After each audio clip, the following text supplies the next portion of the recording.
I am that I am. No finer words ever spoken than I am that I am. I am Adamus of Sovereign Domain, here with each and every one of you for what you call your November Shoud 2 of the Merlin I Am series. As I come in here through Caldra, Linda, the crew here in Kona, and all of you, I take a moment to smell the air. So beautiful here, so fragrant, so lush. And in a moment to have a sip of coffee, wonderful Kona coffee, not to be promoting anything, but to enjoy the richness of life, of human life. It might be difficult for some of you to grab that, to really feel it once in a while. Because in all the human lifetimes, it's been tough, it's been difficult. A lot of challenges, especially this lifetime. Probably the hardest lifetime you've ever had because you've been more conscious. You've had more desire to go through changes. You've had more releases than in any other lifetime. So I would venture to say probably your hardest lifetime, a lifetime of changes. But here we are, able to be together. Here we are, a master, Caldra, channeling a master, me, to all the masters, you. I'm truly impressed by how far we've come against a lot of odds, against a lot of circumstances and situations, in the midst of the great pandemic on the planet, in the midst of all the craziness, which is not yours, by the way. It's not yours. The one thing that you'll be noticing, if you haven't already noticed it, is this sense that you've always had, but it starts to come forth now. A sense of beauty when the music plays. Such beauty. This sense of beauty has been hidden for a long time.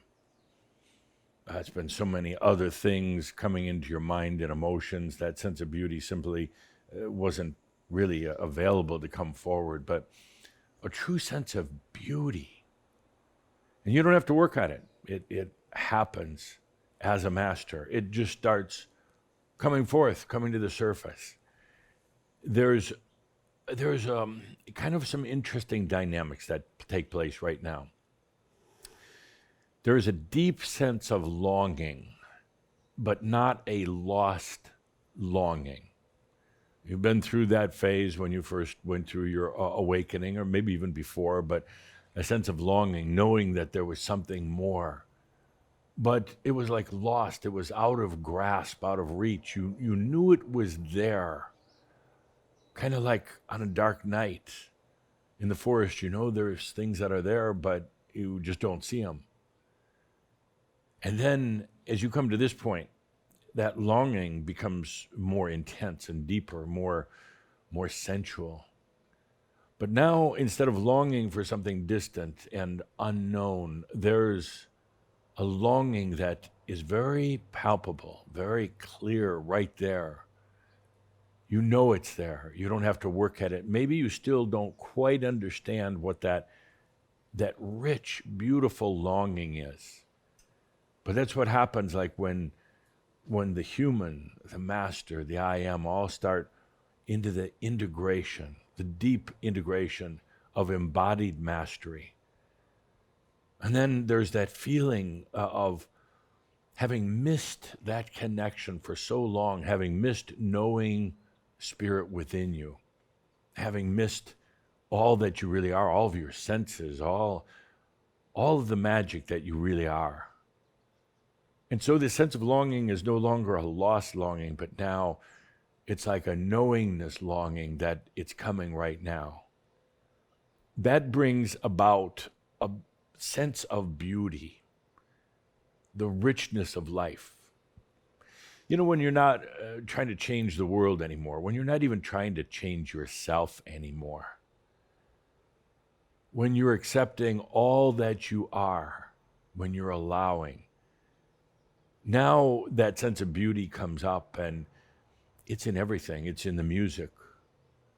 It's in nature. It's within your very being. It's very real, visceral. One of the things that's always sad to watch with humans going through what they go through, especially as they go into awakening, is the sensuality seems to fade away and go into nothingness. Things become so mental and so linear. And actually, there really aren't any more mental and linear. You just now, when somebody comes into awakening, you're realizing now how linear and mental things have been. So you're much more aware of it. But you come to this point, and it's not like that anymore. It's not linear. It's not mental. That sense of beauty that actually some of you have been afraid of, a sense of sensuality that some of you have resisted, it starts coming forth, and you don't have to work at it. It's just there. You're suddenly aware of the richness of life. Part of this is also caused by the fact that there's a knowingness that this is going to, for most of you, going to be your last life on the planet. And it's time you start looking at things with a different perspective. You start looking at things, well, with that longing, knowing that this is going to be the last lifetime when you can go for the long walks in the forests of this earth. Now, you'll be able to take this with you, but nothing quite like the reality here, the forests and the sky and the birds and food and all these beautiful, and music, and just the sound of people laughing and even crying, but all this beauty. And it's in a little bit melancholy, but it's very, very beautiful. And that's what happens when you come to this point. Beauty emerges. And that's a good one we talked about beauty in our last Shoud. We're talking about this new, it's the handbook for Merlin's handbook for embodied realization. We talked about beauty, but beauty emerges, comes forth, and you find yourself now surrounded by it, especially as you realize that all the energy is yours. Now you feel yourself surrounded by beauty. Not all the time. No, not necessarily when you're sitting in traffic, or if you're listening to some of this hardcore news that some of you have been listening to. Nothing wrong with the news, but some of you really go for the hardcore stuff. But this beauty emerges, and then there are unbelievable, quiet, profound moments when you're no longer really searching for answers. A lot of times in the past, you had these quiet, profound moments, but you were searching and looking, and now you realize you're there. You're there. And now you can enjoy the beauty without fearing your own sensuality, without fearing beauty itself. People, they get afraid of beauty because they think they have to have so many rules in their life for themselves. They think they have to stay very linear and strict and have timetables and goals and everything. That all goes out the door with the master. Now's the time for beauty. Take a deep breath and invite it in, because it's coming if it's not already there. Beauty in a way that at times brings you to tears. You hear a beautiful piece of music, or you see a music video, and I didn't have music videos in my time. It was just music. It was auditory, and of course, unless you went to the concert. But now you've got music videos to add to the sense and add to the beauty. Incredible. So let's take a deep breath together as we dive into Shoud 2 of the Merlin I Am series. There's been a lot of deaths in the Shaumbra family this year. A lot of them. A lot of Shaumbra just saying, I'm just gonna opt out. I'm just gonna leave. some like Sartre, allowing in their realization days or weeks before they leave. Some doing it just a moment before they leave. Some saying, it's just too tough right now. This body and all this stuff we're up against. I'm just gonna leave and come back when it's right.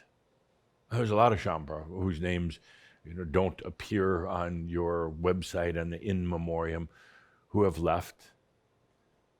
And they're coming to one of the new earths where it's a very special place for those who are really, they've just completed their second to the last lifetime. They need rejuvenation. They're going to come back, but they're going to really do it as a master this time. So I'd be remiss if I didn't mention Edith. Edith. Dear Edith passed away just 2 days ago. And Linda's going to put up her picture here. Edith has been on her way out for a little while now. As you know, Edith, as delightful as she is, was a bit stubborn. You may have realized that during some of the shouts. Edith basically left about a month ago.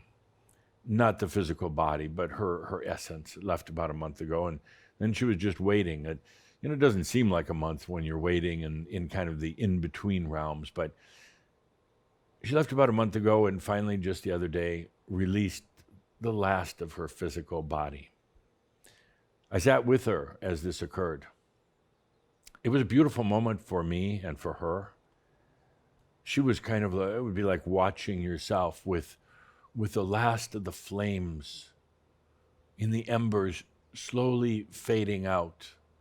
The last, if it was like a fireplace, just like the last to flicker out.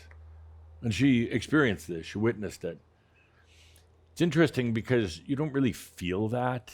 I mean, not in a physical way if you ever go through that, but you're very aware of it. You're very aware that the last, you could say, connection to the planet is gone now. Edith and I sat there for a good long bit, and I use the term sitting there, but in a way it kind of was because we've both been human. We knew what it was like just to sit. We just sat there quietly for a while. Edith and I, we've known each other for many lifetimes. In the shouts, we had a lot of go-at-its with each other.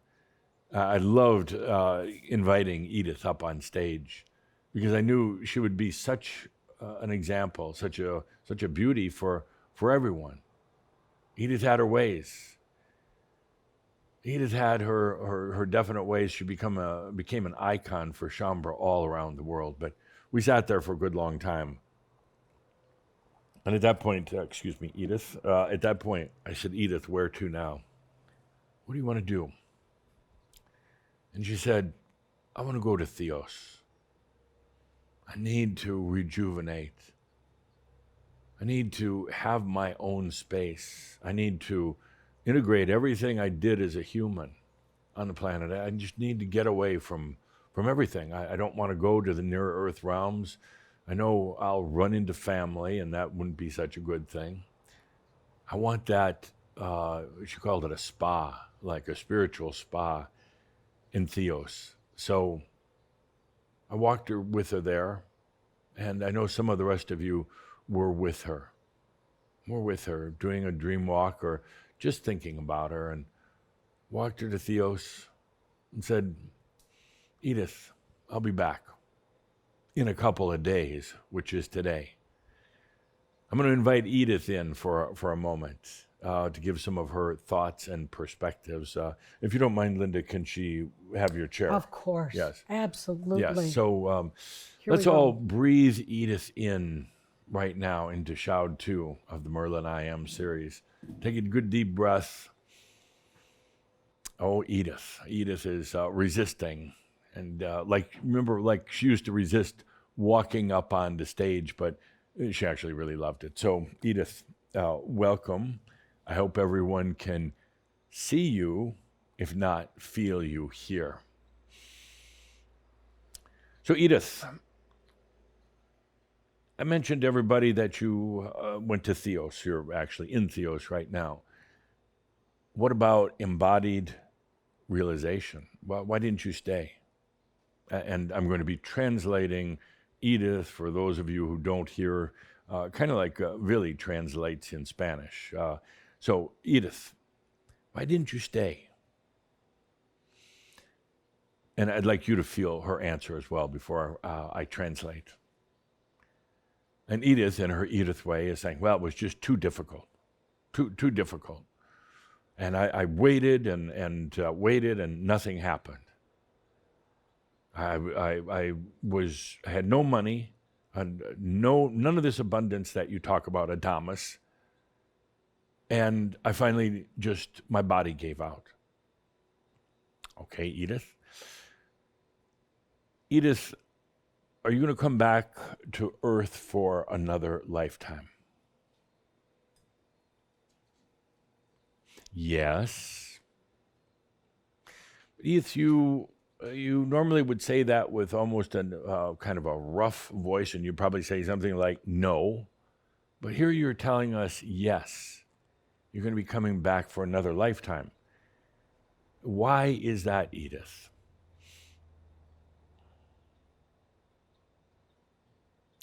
Well, Edith has something she'd like to share with everybody, a number of things. Edith says, first of all, she wants to come back because there was something in her life that was really missing. A number of things, if I'm not mistaken, but there was one thing that was really missing in your life. And that was her lost love. A lost love, a lover who she had spent many, many lifetimes with, who was not here in this lifetime. They had made a vow to each other a long time ago. And she's telling me from even the times of Yeshua, they made a vow that they were going to come back together for their ascension, but we now call realization. And the one that she was hoping to meet in this lifetime never came along. So she waited and waited and waited. And she wasn't necessarily consciously aware of this, but she dreamed about it a lot at night. This true love of all of her lives. They wanted to do their ascension together. She actually said that in one lifetime they took their own lives together, thinking that was the way, but found out that didn't lead to ascension. She came into this lifetime in 1938, hoping that her, and Edith, I don't want to call it a soulmate. I know that was your term there that you used, or twin flame either, but hoping that her true love would be there also, that she would find him or he would find her. And the years passed, her childhood years, and of course she didn't necessarily expect him then. Then her teenage years, and he wasn't there. She was filled with great sadness. But she kept on waiting. And she had a few other relationships, had children as a result of them, but they were never real loves in her life. They were more, just placeholders. And she actually, she interjects that she actually kind of felt guilty about her other relationships that she had, like maybe she was betraying her true lover. She waited and waited and waited and waited. Kind of sitting, I hope you don't mind me saying this, Edith, but sitting in the same chair, never moving, afraid that if she moved to a different chair, meaning if she changed things in her life, that she would miss an opportunity for this true love to find her. So she sat in the same chair year after year, meaning that she didn't want to do anything that might possibly might possibly make it so he couldn't find her. She had a lonely heart, she says. She even named her real estate company that she had, Heart Realty, thinking maybe this would put out some sort of energy or vibration so that he could find her. But he never came along. She waited and waited and didn't change that chair. She didn't allow in the energies of herself, of abundance into her life. She didn't really let other people all that close into her life because she was waiting. And about a month ago, when she really made a real transition, she realized that the one that was her true love was actually killed at an early age in this lifetime. And that he would never meet her now. She realized when she started crossing over a month ago that he was always there for her, encouraging her for her own realization, saying, Edith, do it. I'll follow up. I'll come in later, but do it for yourself now. But no, Edith sat in the same chair, didn't make the changes. So I ask you, Edith, any regrets? Only that he didn't show up. But no regrets, she says, about waiting, because the love is that deep and that great. So Edith, what now? What now? Are you willing to do your realization in another lifetime, with or without?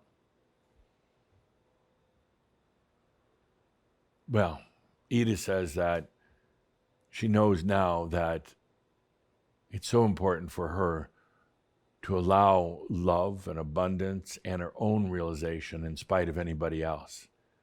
But given the choice, she would still rather do it with him. So, Edith, we'd like to do a service for you here today on this Shoud. There's not many Shaumbra that stand out as much as you did, that are an example to all of us, that are as, I hope you don't mind me saying, but as stubborn, as curmudgeon as you were. There's not many Shaumbra that become such an icon of life itself and the challenges and the difficulties. Not so many Shaumbra that are so outspoken as you were in the Shauds. So, Edith, we'd like to take a moment now to honor you for your lifetime, for honor you as being truly one of the very early founding Shaumbras, for bringing many others into Crimson Circle. We'd like to honor you for making us laugh. We'd like to honor you for your roughness back with me, Adamus, because I know so many other people would have loved to do that. And we'd like to honor you for your conviction, even though it caused you to stay in the same chair. And remember, Edith, remember what I told you when we had one of our confrontations at a Shoud. Remember I said, Edith, change that chair, change something in your life. Because there's two options at that point. One is to, at the time I said, to live another 2 years and 7 months. It's been 2 years and 5 months. Or you could have lived 30 or 40, 50 more years. And at that time, you rolled your eyeballs when I said live 30, 40, 50 more years. Because you knew within yourself that you were waiting and that lost love wasn't going to show up at this point in your life. In other words, you were ready to move on. And that was the most important thing to you. And that, dear Edith, has a beauty in it. That beauty of loving somebody so much that you would just wait for them. The beauty of feeling into your heart every day for that person, knowing how much you've been through with them, knowing how much you love them. And there's nothing wrong with that. And Edith adds to her service here that she wouldn't necessarily recommend that to others.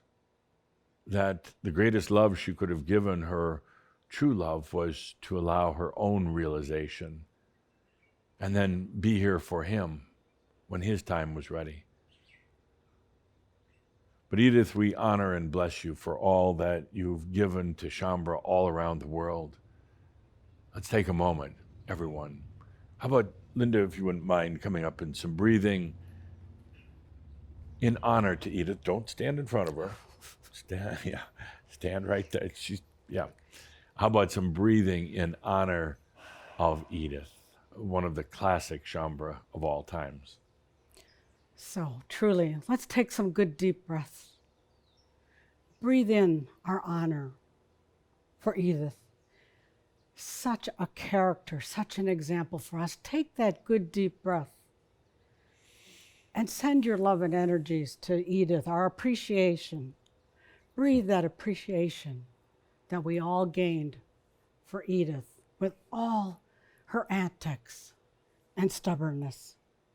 Always a true Shaumbra. Breathe in the energies of this true Shaumbra, Edith Proctor, there for us, always there. Take that good deep breath. Take that good deep breath. Send your love to her. Let her feel it, the appreciation. Again, so often, such an incredible example to all of us. An illustrator of so many of life's bumps and joy. Breathe. Breathe as we allow Edith always. Good, thank you. And Edith is quite embarrassed in the moment, but she's glad she's not here physically because she's probably all bright red in embarrassment. And she sends her love, her heart out to all of Shaumbra around the world and says, keep on, keep on. So Edith, what next? What becomes next? She said she's going to go back to Theos for a while and really rejuvenate, get her own energy back, and then what? This is another lifetime on Earth. Her last life. She promises herself this time, her last lifetime. And how long are you going to wait before you come back in? A week, she says. Edith, I would take it easy. A week, I would wait. She said she wants to come back into a Shaumbra family, a young Shaumbra family that's thinking about having children. She would love to come in to your family with a proper upbringing. So Edith, I'd wait a little longer than a week, but so thank you for being here, and time to go back to Theos and do some rejuvenation. And any parting words? She said, ultimately, the only one you can really love is yourself. But it's really nice having a soul lover. So thank you, dear. Thank you. Okay, let's move on. Edith, what a character. I hear you flying away, Edith. What a character. Yeah. Yes. Okay. Good. So let's take a good deep breath. Realization.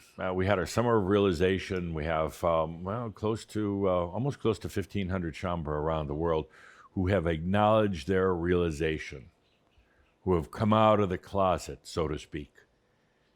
And I want to make a point of that today because it's really about your perspective. It's about realizing that you're realized. You can continue sitting in the same chair, using the example of Edith, not moving, waiting for something, waiting for your concept of what realization is. Or you can simply change your perspective and allow it. A lot of you are starting to come to that point, and it's that longing point. You know it's here. You know it's right there, but it's still that last little coming into realization. That's fine. There's no rush into it. But if you're wondering, if you're puzzled, well, when does it come? It comes as soon as you say, "I am realized." Now, I know there's Shaumbra around the world that are. Some of them are posting on social media or even publishing books and that. Some of them are saying, well, I know I was realized since the day I was born. And I know it has some of you rolling your eyeballs. We had a lot of bird chatter out here. I think Edith is getting everything stirred up a little bit. Some of you are saying, I've been realized since I was a child. And that's actually very accurate. It's not braggadocious. It's not like you're trying to elevate yourself in the eyes of others. You're suddenly realizing you've always been realized.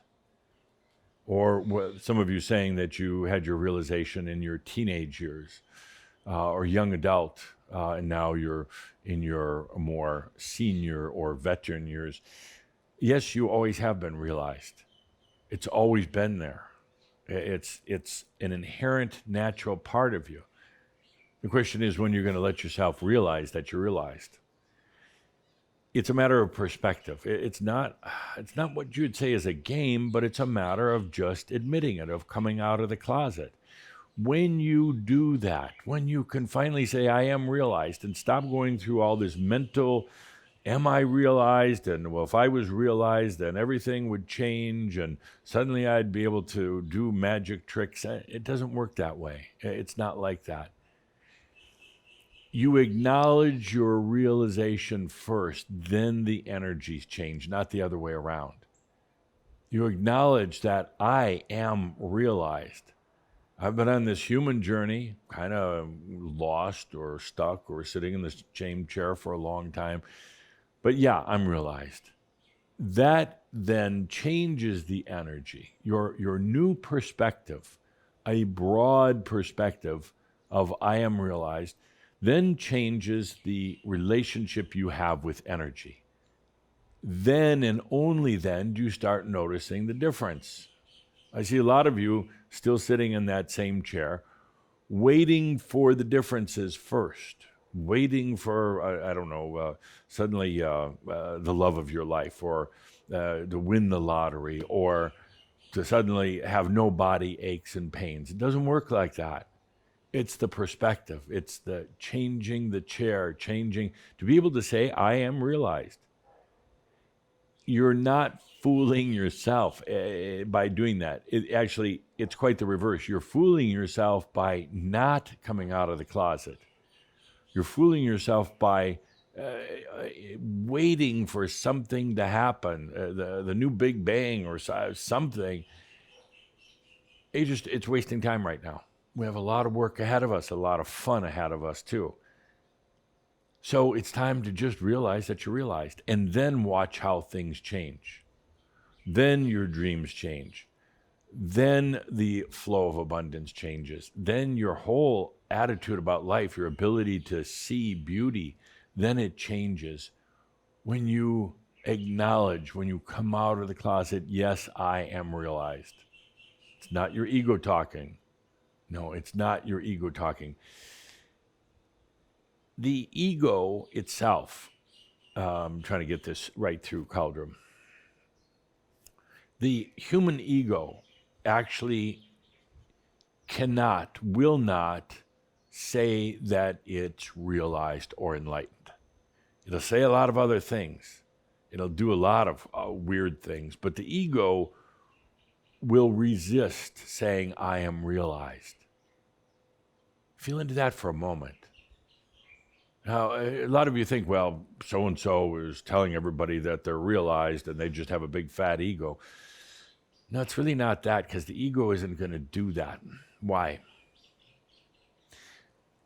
When the human says and acknowledges that they are realized, then the ego is basically gone. The ego, as it was, will no longer exist. So the ego has really no desire to say that it's realized. It means the end of the ego as it was. Not the end of the human identity, but the end of the ego. What you could say is the imbalance. The ego is the thing that was basically saying, I'm all that there is. I'm the highest order of my consciousness. But the moment you say, I am realized, I am enlightened,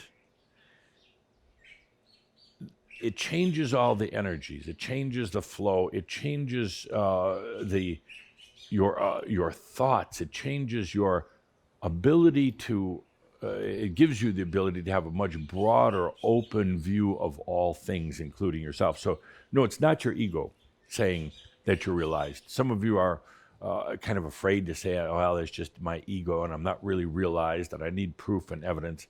No, you don't. It doesn't work that way. I am realized. Boom, like that. And yeah, the ego is you can feel the resistance.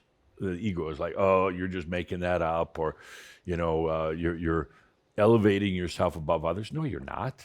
But you're transitioning into a different role, of course, but you're not elevating yourself because it's foolish. Every one of them has the same natural realization within them. They're just not, they don't want to look at it right now.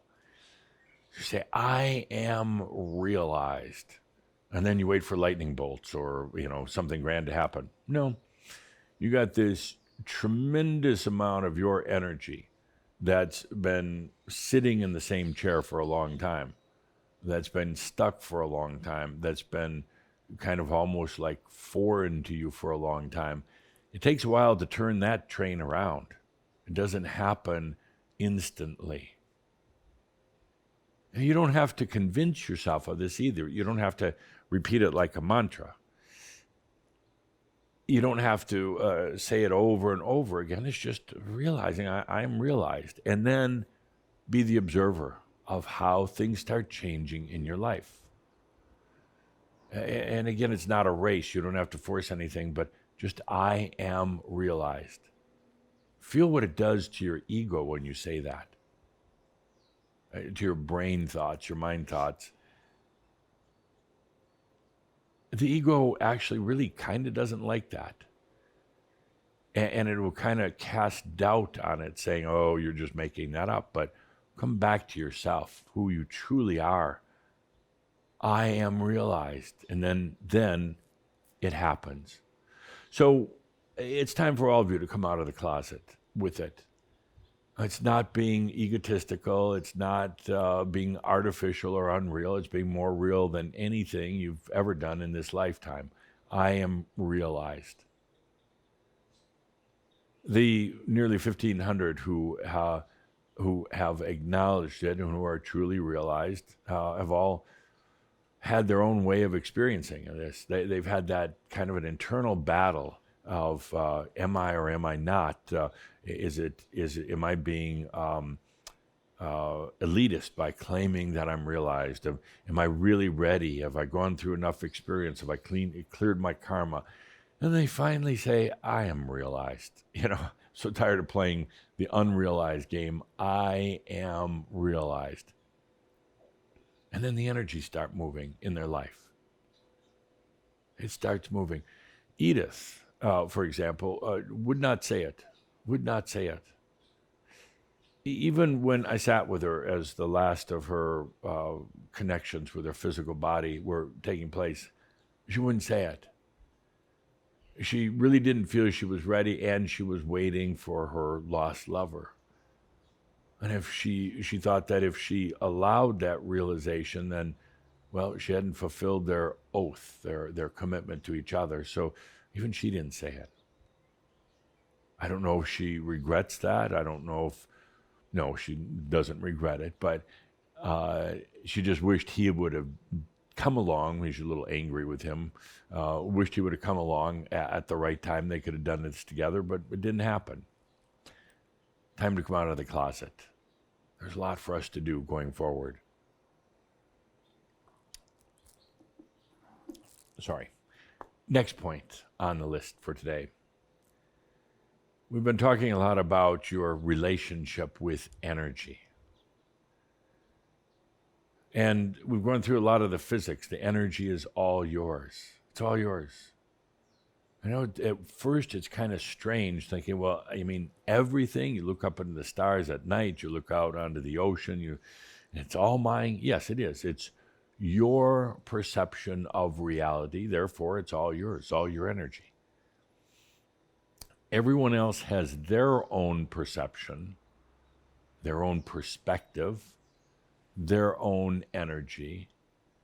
And so many of you know from what we're talking about in Kihak, the there is a harmony of energies.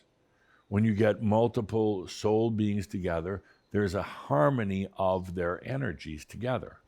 But it's still their energy and yours. They'll never come into yours, you never come into theirs, but there is a harmony going on. And as we talked about recently in Kihak, there's also a harm that takes place. When a soul being forgets who they are, when they believe they have to go outside of themselves for the energy, when they won't allow the energy to serve them, when energy is used to hold others down, when there's manipulation, then instead of harmony, there is a harm that takes place. But basically, all energy is here to serve you. And what I really want to do today is ask you to open up now and let it in. We've talked a lot about it in theory, in concept, but today, with all of you in this shout, let's open up to it. Take a good deep breath and receive that energy that's yours. No more holding back. No more fearing that energy. Receive it. It's there to serve you. And now, again, we've talked about it before, but I really, really want to bring it home today in this shout. There is a resistance to it because you think to yourself, oh, my body hurts so much, and how could I take on any more energy? It's going to hurt even more.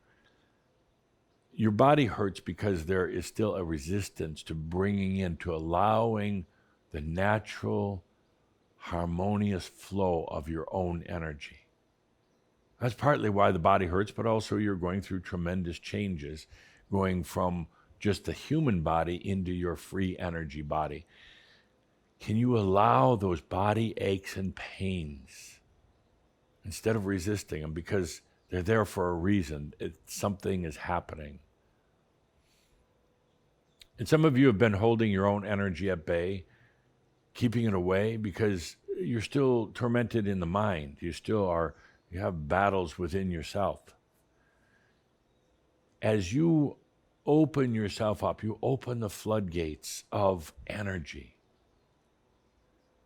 That energy is going to come in serving you, and it's going to, fulfill you even in your thoughts, to the point where those mind battles are going to go away. The mind battles are in part there because what you're suffocating your own self. I mean, not, literally, but also just consciously, in a consciousness way, you're suffocating yourself. That creates a battleground for some of the mind games, but you open up to all the energies, and those battles go away. There's nothing to fight for anymore. All the energy is there, and it's all yours. And as you come back to a natural flow of energy within yourself, you start to realize that you're never going to abuse it. It's all yours. You're never going to abuse it. You're never going to use it against another person.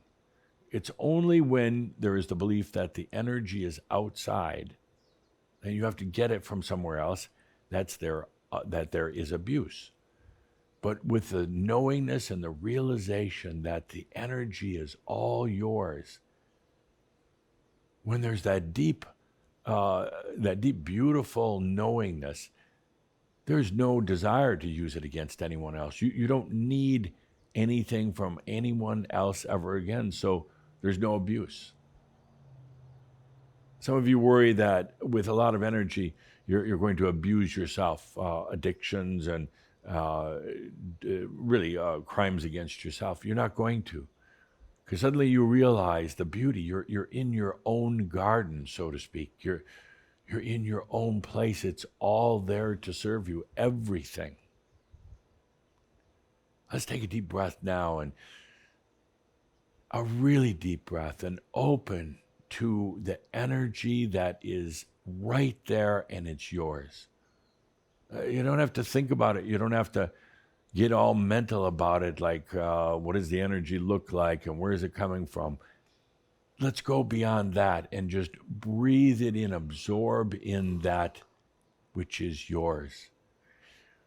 As you do so, you're also allowing in, accepting in all of you, all of your past lives, all of your experiences, the master within you, the I am. You're allowing that in. And I know we've talked about this a lot over the years, but today I want this to be a point of separation, a real point of separation, where we're not just talking about it anymore, you're living it, you're embodying that energy. And some of you, like before we have a gathering like this, you feel out of sorts, you feel off. I say, oh, the energy is affecting me, and I've got headaches, and my body aches, and stomach aches, and all sorts of other aches and pains, and you feel so out of balance. And then you push back on the energy. You won't let it in. Let's go beyond that today. Right now, no matter what's going on with your body or your mind, if you think you're going to pass out in just a moment, it doesn't matter. Let's take it on. Let's bring it in right now.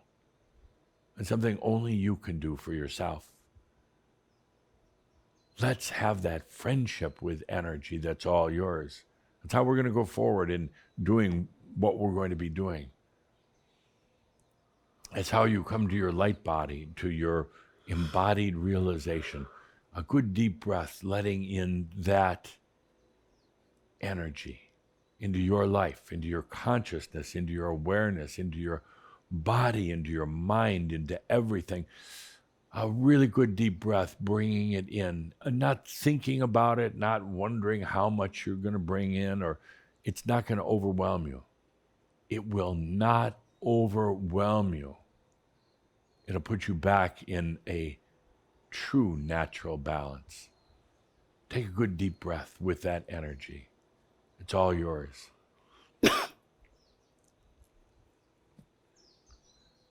There's still a tendency to get very distracted by outside things. And right now the world is pretty crazy. I mean, beautiful, but crazy. And there's a tendency to get distracted with so many of these things going on around the world. And in doing so, also then to, once again, view the energy as being something outside and not wanting too much of it. But here, right at the end of this crazy, crazy year, you've had all sorts of things going on. Everything from the weather, the environment, the climate, politics and finances and everything. It doesn't matter. Let's leap beyond that together. Take a deep breath and allow that energy and open yourself up to what is yours. No more excuses. I don't want any more excuses. I don't want any more discussion of things like lack of abundance or even physical aches and pains. I mean, you're going to have some, but it's all a part of now being energy self-sufficient. Take a deep breath. Let it come to you like a great big tsunami, like a great big tidal wave that's not going to kill you. That's not going to roll you over and knock you out. Let that big wave of your energy come into your being, and then feel it. Feel what's happening in your body, in your consciousness. Take a good deep breath. It's all your energy. And it's here to serve you. We've talked about it, but now I have to insist on it. Become it. Allow it. Let's not play games with it anymore. Let's not hold back on abundance or even your free energy body. Let's do it right now. Take a good deep breath now. And feel yourself just absorbing it. Kind of like being in a spa, kind of like now you're just letting it soak in. This is so important to let's go beyond the talking into the realization of your own energy. There's nothing on the outside. It's all yours. There's no waiting. There's no delaying it. Right now is that time to accept all that energy. And not to try to manipulate it. Don't go start telling it what to do and where to do it. Just have that experience, that beautiful experience of bringing in your energy. And I hear a lot of you saying, oh, but I've been doing this. I've been doing it. Oh, you've been doing it like, well, kind of like you've been going through life. 1 foot on the gas pedal, 1 foot on the brake. And now we're coming to the point, there's no gas pedal and there's no brake. And to the human, that's pretty disconcerting. That creates a lot of unsettled feeling. No gas pedal, no brake. You don't need a gas pedal anymore in your life. You don't need to be hitting it or pulling back on it, because it all happens naturally. Now you're going through life in your vehicle of consciousness, and it responds absolutely appropriately. You don't need the gas pedal. I understand you have self-driving cars now. Back in my time, we were way ahead back then. We had self-driving horses. And you're finally getting to the point where you have self-driving cars. And you don't need to work the brake or the gas pedal. It does it on its own. It knows what to do. Yeah, through a lot of technology and programming and things like that. It's the same way with your consciousness. It knows what to do. It knows exactly what to do with the energy. You don't need a gas pedal in your life anymore. So metaphorically, symbolically speaking, so take your foot off the gas pedal. And you don't need a brake anymore. You know, if you were a car, you know how many brake pads you'd have gone through by now in your lifetime? Hundreds, maybe thousands. Always hitting the brake, even when you didn't need to. You'd hit the brake even when there wasn't a curve ahead or a hill that you were going down or a car in front of you. I think some of you drove through life just with your foot on the brake. And once in a while on the gas pedal. Let it go now. There's no need for it. This is, sorry, Edith, this is real trust. I mean, this is implicit trust. This is a big step in your energy dynamics. We talked about energy dynamics on our last shout. It's a big step to have that much trust in yourself that there's no more gas pedal, no more brake. You don't even need the steering wheel, except maybe to rest your hands on. What happens now is all natural, intuitive. What happens now is all energy is responding to you appropriately. And you know, as we talked about so many times, it's actually not time and space. You're not moving through time and space. It's moving through you. So why would you need a gas pedal, a brake, or even a steering wheel? You're in your vehicle of consciousness. And now it is managing how the time and space and energy flows through you. It's managing that. You don't need to do that anymore. Now you can enjoy life instead of having to work your way through life, instead of having to dodge the obstacles and slam on the brakes, you know, when things weren't quite right, or try to accelerate to catch up with everybody else. We let go of all of that. Now it's time and space responding to your energy perfectly. That's a big step. That's a big step, but hey, where else is there to go? Well, except you keep sitting in the same chair all the time.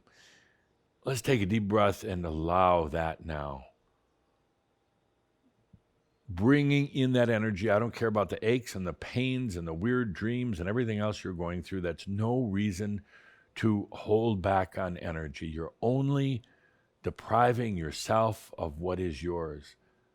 Let's take our foot off the brake, off the gas pedal, off the steering wheel for some freedom.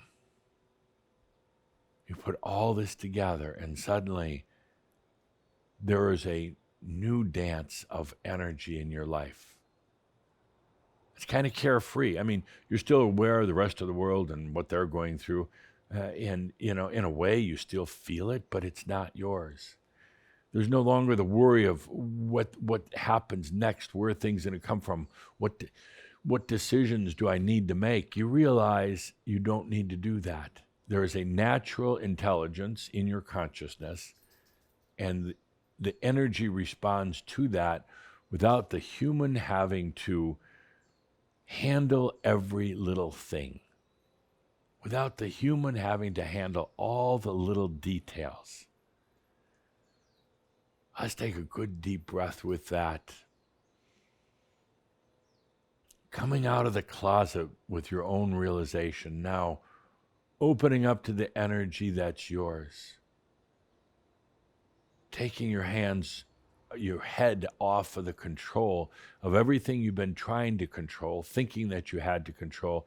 Now, feeling how the energy is all responding to this.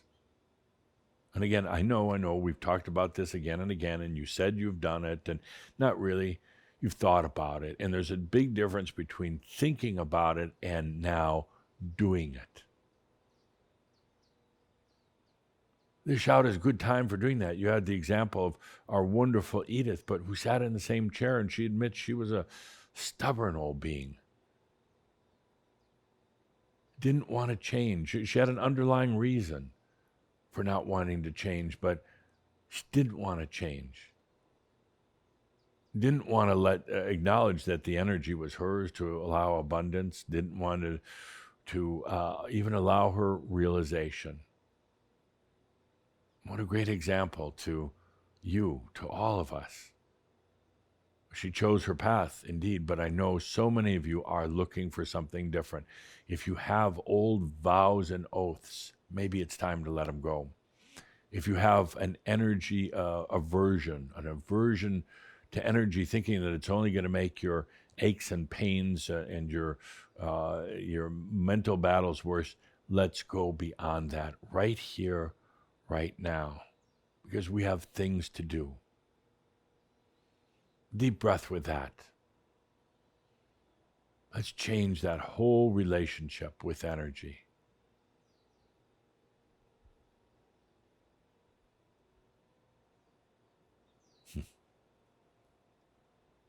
Good. And finally, for today, the day of Edith,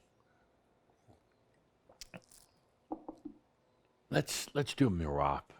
I like doing mirabs at the end of our shouds. And you're right, we don't have a lot to say today because everything hinges on this whole thing of energy acceptance. And I want that to be the point of today, energy acceptance. So let's put on a little bit of music now and do our mirab.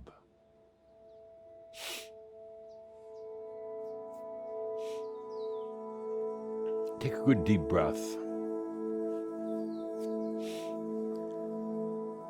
You've chosen to stay on this planet to be a master, to experience now embodied realization, to experience your own energy. You've chosen to stay on the earth and to shine on for others, knowing that the planet could really use it right now. Your light of consciousness, shared, spread out.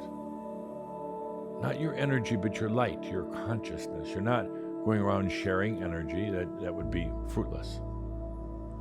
But your consciousness, shining out to the world, illuminating for this world the new potentials that are available. And without that light of at least a few hundred, if not a few thousand embodied masters, the humanity may never see some of the other potentials that are available right now. It's a turning point, you could say a tipping point for the planet, but you all know that. And with you shining on, there's a good chance they're going to see those other potentials. Let's first shine in before we shine on. Let's first allow your own light to shine within yourself. And I use the word light, what I mean is consciousness. It's like a light. Let your own consciousness shine within yourself. Let it shine in upon your own energy.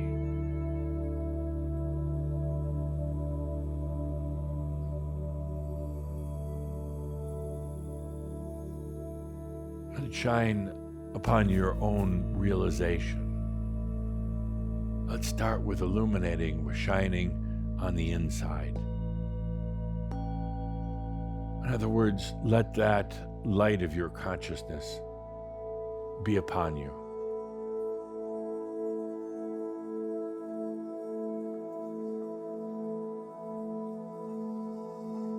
It's so important to do this before even letting it be upon the world, but let it be upon you, in your body, in your thoughts, in your experiences. This light has always been there. It's not anything that you have to try to bring in or work at. It's always been there, but let it shine right now to every part of your being. It's your light, it's your consciousness. In embodied realization, the human continues on with their experiences.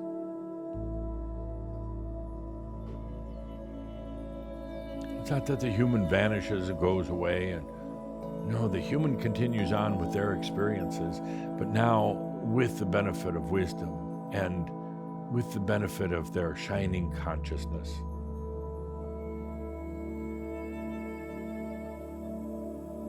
On this day, let your light shine within. Instead of having it out there, off there somewhere, let it be right here shining within. Feel your own radiance, your own consciousness.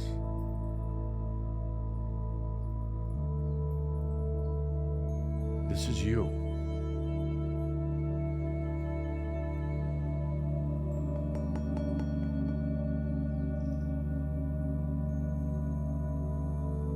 This very thing, this light that shines within, it's the very thing that then brings in the energy, creates a harmony with energy, and brings you everything in your life, brings you everything that you need or want in your life.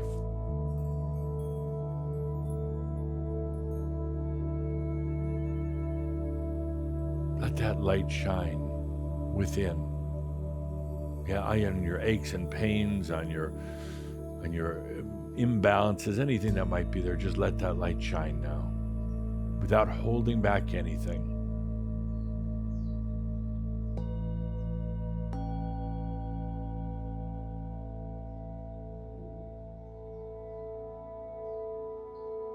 This light is present here in this moment. It's not often some what you call higher self thing or another dimension. It's right here. It's right here. Let that shine within all of you, every part of you.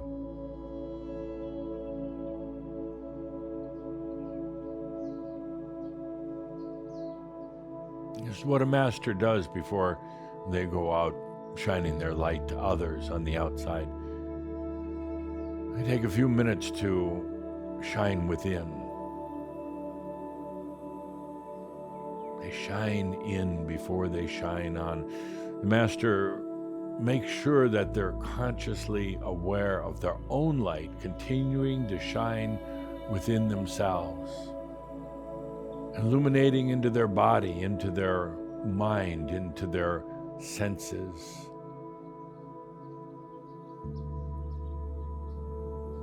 It's easy to forget that. It's easy to think, well, I have to go out and shine for the world, but no, always take that moment to shine for yourself.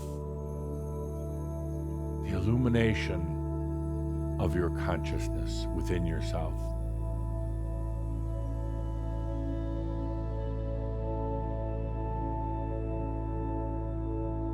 And now,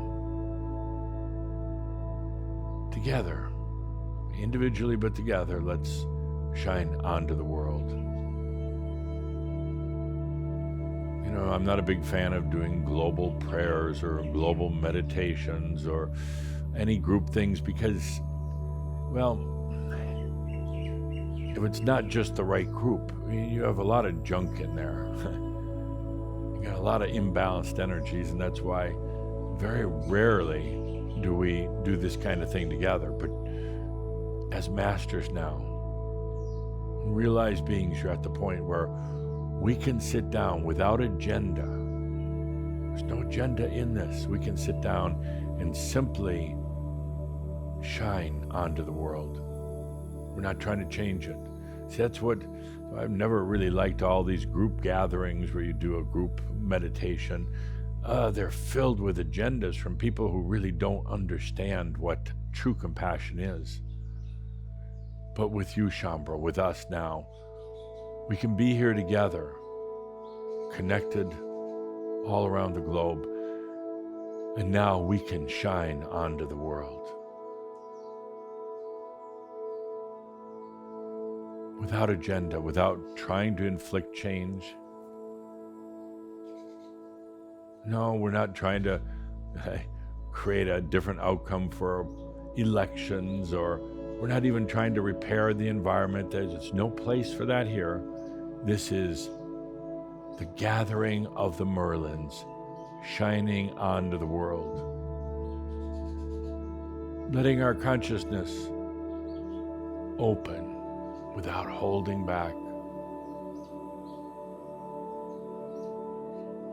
We're not trying to change global warming or sex trafficking or anything like that.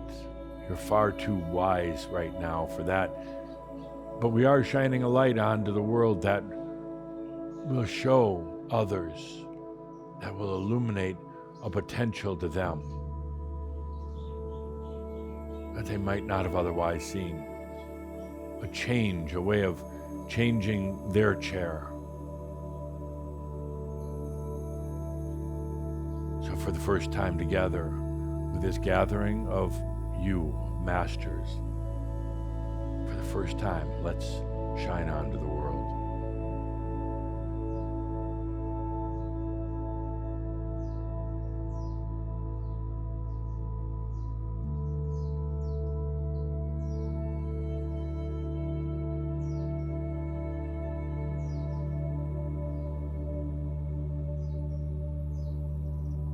No agenda. It's simply a beingness.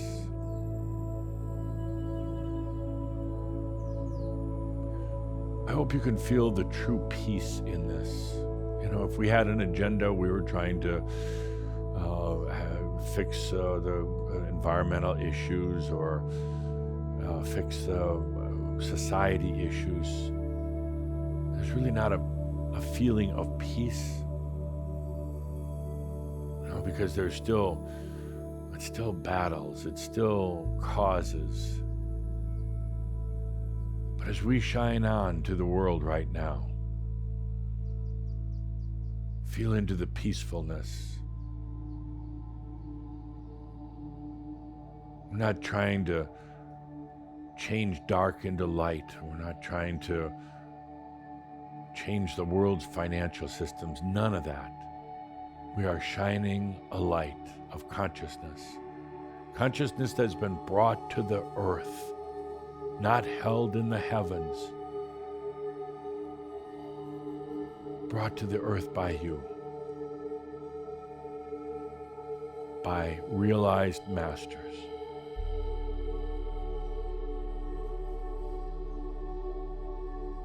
Let's shine on in this moment,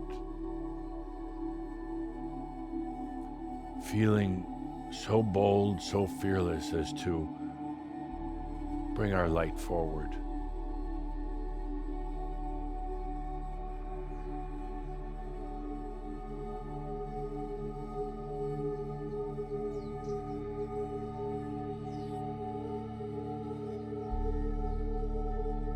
As you allow yourself to shine, to radiate forth consciousness, take a moment to feel now what that's doing to your energy.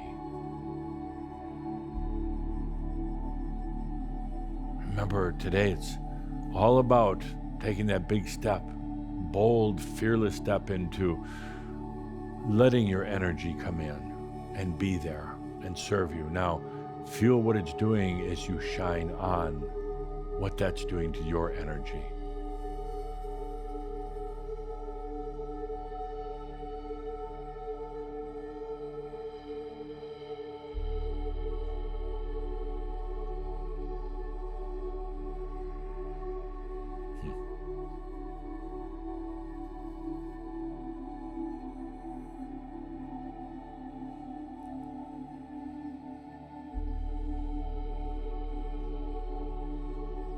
As we're gathered here together for the first time like this, in doing a shining on, a master shine on, feel what that's doing to your energy.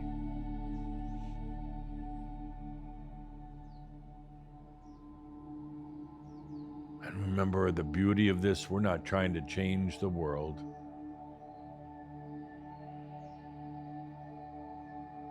We're simply illuminating different chairs, different potentials that they might not have realized were right there.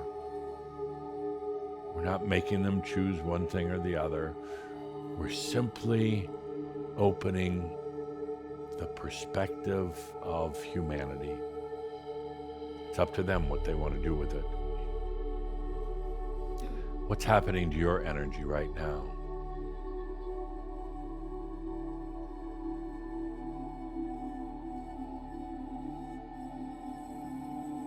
Well, it should be, how do you say, happy. It should be dancing in delight, because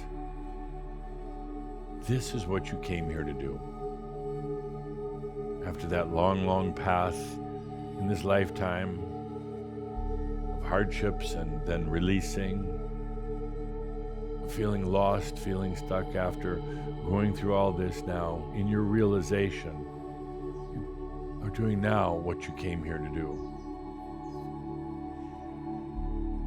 To shine on. What happens with the energy now is it flows more gracefully, because we get to this point where we're able to do exactly what you came here to do, to shine on. And now a lot of the self-doubt goes away. Self-doubt is what holds energy back. A lot of the self-doubt, you realize you're here, you made it. You're doing what you came here to do.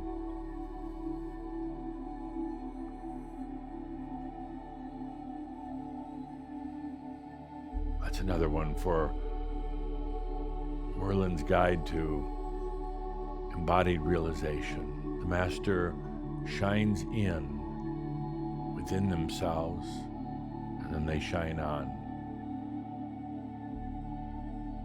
Doesn't matter much what else you do the rest of the day or night. Any day or any night. It doesn't matter if you've got a high-powered job or you're retired. Doesn't matter if you do chores around the house or not. This is why you came here. To shine on for this planet.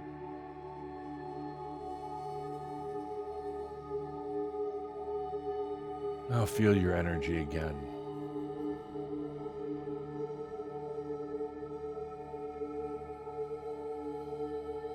because of your own worthiness, your own coming to the promise that you made yourself, what you would do in this lifetime, that you would allow realization and stay in the body. There's a different relationship now with your energy.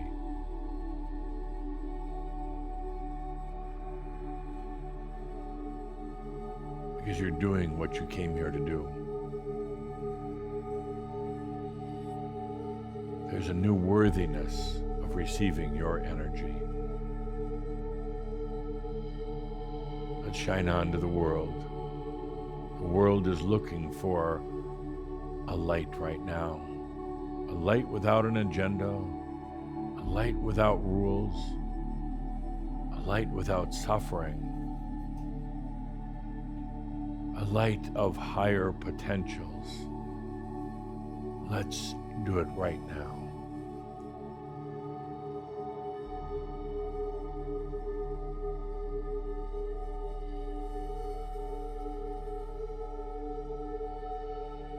There's a huge sense of, what do you call it, satisfaction of, I'm doing what I came here to do. I've stayed in the body.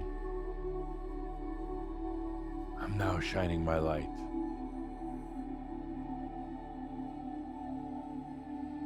I'm the master whose office is the park bench or a cafe or wherever you want to be. I'm the master who doesn't have to have my foot on the brake and on the gas pedal and my hands on the wheel.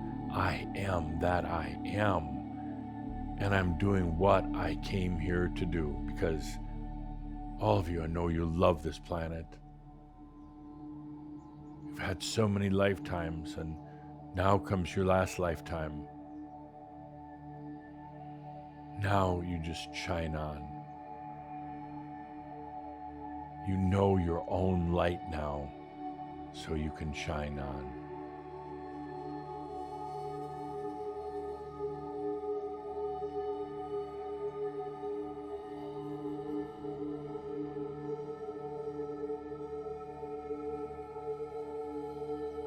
Today is about taking that big leap,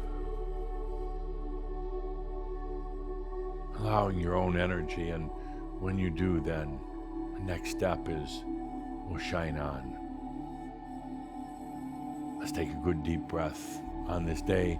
Very special thanks to Edith for sharing her story, for taking a moment to be here with us on this day. Such an inspiration, such a character, such a part of Shaumbra for so many years. Oh, Edith, I know you'll find just the right family to come back into, and I know you'll find the lost love. And Edith, it was always you. It wasn't somebody else, that lost love. It was always you that you were looking for. And dear Shaumbra, no matter how crazy things get in this world around you, remember that all is well and radiant in all of creation. I am Adamus of Sovereign Domain. Thank you.